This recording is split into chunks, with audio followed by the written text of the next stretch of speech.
Hello there, you're watching the press preview, a first look at what is on the front pages. Time then to see what's making the headlines with the Daily Mail's consultant editor Andrew Pearce and the Daily Mirror's associate editor Kevin Maguire. Great to see both of you on what is, of course, a very busy day. So straight to the front pages then.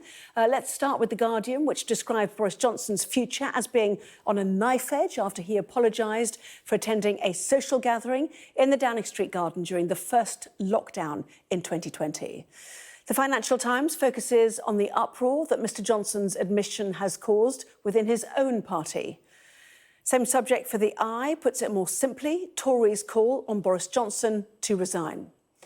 The Telegraph implies that the Chancellor Rishi Sunak's belated and cautious statement of support for the PM could mean he is preparing his own leadership bid. The Metro suggests the Prime Minister's apology wasn't sincere, declaring sorry, not sorry. The Star accuses him of believing that rules are only for you little people. And Scotland's The National has the blunt one-word headline, liar.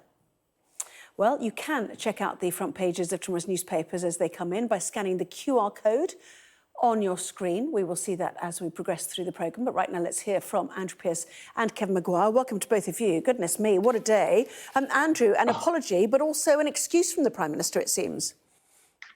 Yeah, he has tried to convince us that when he entered the Downing Street garden and saw to thank his staff for working so hard and so well, he thought it was a work event. Now, that might stretch credulity for some people. I know it did in the Commons. I know it did with a number of Tory MPs. If he'd said he knew it was a social event and a drinks party, he would be admitting he'd broken the law, because we weren't supposed to be at social events like that, even work events. You were supposed. Look, he's gambling that the public will cut him a bit of slack. They will know that the Downing Street team have been working around the clock, 18-hour days. They were having a few drinks in the garden. He spent 25 minutes there. But look, doctors and nurses worked round the clock too. Lots of people did during the first part of the pandemic. Indeed, they still are. They didn't break the rules, and it was his government that decided to criminalise it. So I always thought that the restrictions were too draconian. I never expected that Boris Johnson's staff agreed and decided to ignore them. He's in a very difficult position, Anna, the most parlous position he's been in since he's been Conservative leader. What's really significant, I think, post his statement in the Commons, and I think he did quite well in the Commons, very few, if backbenchers, have come out to support him. It's been what we call the payroll vote, the ministers, the people who have to say it. And by God, it took Rishi Sunak, the Chancellor, a very, very long time to come out. And he didn't say very much, did he, other than to say the Prime Minister was right to apologise. He was.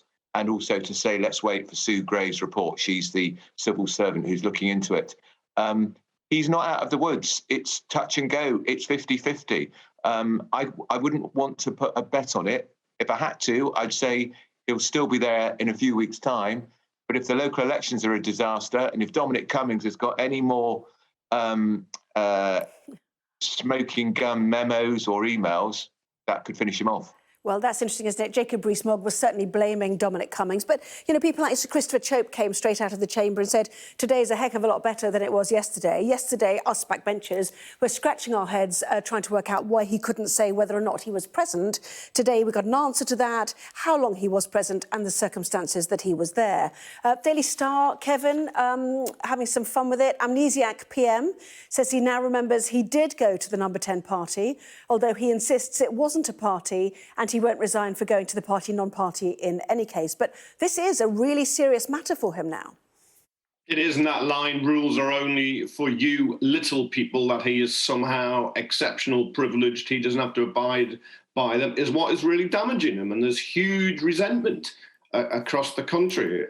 You just have to listen to any TV programme, radio, look on the web, pick up a paper. People are absolutely furious because they were sticking by the rules he made and he was not. And unlike Andrew, I thought he was absolutely terrible in the House of Commons. I thought he looked a totally beaten man.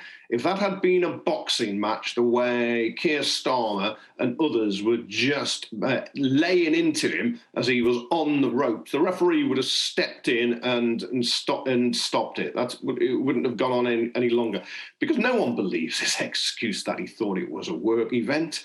Lovely weather, bring your own bottle. I suppose you can say he didn't know about the memo by the principal private secretary, but people just aren't buying it because it isn't credible. And Christopher Chope may think that they're in a better position today than they were yesterday. Very few Tory MPs, I'd say, feel that way. And I was in the House of Commons, and you could see little knots of Conservatives all talking. I wouldn't quite say they were plotting, but I think they know he's seriously damaged. More letters will go in, whether you get to that 53 or 54 that's required. Well, I agree with Andrew. I think if they do badly in the May local elections, then it'll be good night Vienna for Johnson. The Times have a YouGov poll today or tomorrow morning, which gives Labour a 10-point lead. Now, that's the highest Labour lead for nearly a decade. Now, you've got to say, after previous Labour leads that size, they did win in 2015, 2017, 2019, the general elections. Labour was beaten back. But the whole question now, it's around Boris Johnson. Is he still a winner, or has he become a liability and a loser? And I think more and more Conservative MPs can see that he's that liability and the loser. And they are ruthless, as Margaret Thatcher discovered, as Theresa May discovered. They ditch leaders in a way Labour doesn't. Labour's a kind of veggie vegan party, and the Conservatives are real raw red meat eaters. That's why they've dominated British politics for 3 centuries. Yes, sorry to interrupt you. The Times YouGov poll gives Labour their biggest lead since December 2013. Labour on 38, Conservatives down 5 on 28. Now, this, we remember where they were sitting pretty on 40. But my question, hold on, Andrew, my question is that actually we've seen the shape of the defence now from Boris Johnson's supporters, and indeed some members of the Cabinet, like Michael Gove, to the 1922 committee this evening, that this man, Boris Johnson, delivered you Conservatives the biggest election result for the Tories since Margaret Thatcher in 1987. I hate to use Mrs T's hallowed name for you, Andrew. And you have to remember 2019 before you start to, throw the baby out with the bathwater here. That is the defence, isn't it, to bolster support for him? It is. And, looking into that poll, when you look at that poll, Labour is still below 40 points. You see, I don't think Keir Starmer did anything like as well as he should have done today. I thought it was pretty risible and cheap. Is he going to resign? Is he going to resign? Well, he knew he wasn't going to say, oh, yes, I think I will, Keir, actually. What a good idea. He wasted 2 questions there. Why didn't he actually use his supposedly forensic skills as a highly skilled lawyer and say, did you, Prime Minister, authorise Martin Reynolds, your principal private secretary, to send that email? Did you authorise him to have that bring a bottle party? He should have asked specific questions. And if the Prime Minister had started floundering and blustering, then that would have demolished his defence that he thought it was a work event. So that poll, of course, it's terrible for the Tories to be on 28. Labour should be on 45. This is a disaster of Boris Johnson's entire making. They've dissembled, they've lied, they've misled, they've not been truthful. And that's what's really caused a lot of upset. It's not just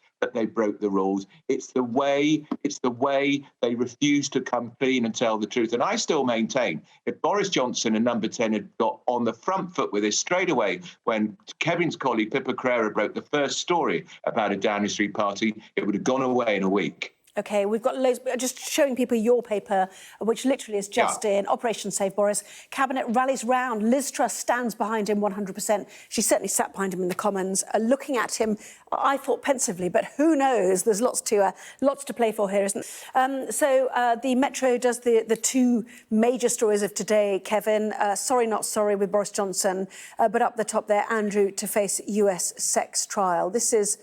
Well, what does one say about it? Very difficult for the royal family. There's the inside pages too. Yeah, a royal nightmare, I think, is absolutely what it is. And in the Queen's Platinum Jubilee, I mean, it's been a tale of 2 Brits who are national embarrassments today, Boris Johnson and Prince Andrew. And in an incredibly difficult position. The Duke of York now, his tactics and strategy have proved completely and utterly wrong, going back to the Newsnight interview and then taking this legal action instead of meeting the FBI and answering questions. And you can see no way out for him that is easy. And he's going to have to face that difficult decision. Does he fight the case or does he settle? Whichever path he takes, he's going to lose. Yeah, and that is really spelled out in The Guardian's article. They've put it on their front page as well. Prince Andrew faces the prospect of giving evidence in a high-profile trial after a New York judge refused to throw out a civil case over allegations that he sexually assaulted Virginia Giuffre when she was 17 years old. Before that, he's got this discovery phase or the deposition phase where he could be interviewed, possibly remotely. You know, how much of that gets into the public domain? I mean, none of it is good for him or the royal family at this stage, Andrew. No, it's a disaster. It's a PR catastrophe personally for him. There's no coming back from this. But even if he'd won today, it would have been a technical victory. And it would have meant that the allegations against him would never have been examined in court. He would never have been able to clear his name anyway. It would have been a Pyrrhic victory. So if he fights it in court and loses, disaster. If he fights it in court, the publicity will be appalling, particularly for the royal family, particularly in the Queen's Platinum Jubilee year. Think about what she must be thinking tonight at the age of 95 about her so-called favourite son. And if he settles, again, that will be at probably vast expense. And it means the whole world will conclude that Prince Andrew has settled because there must be some truth in the allegations that he had sex with Virginia Giuffre. Andrew, he denies it, obviously. Thank you both very much indeed. Of course he does. We'll see you for more.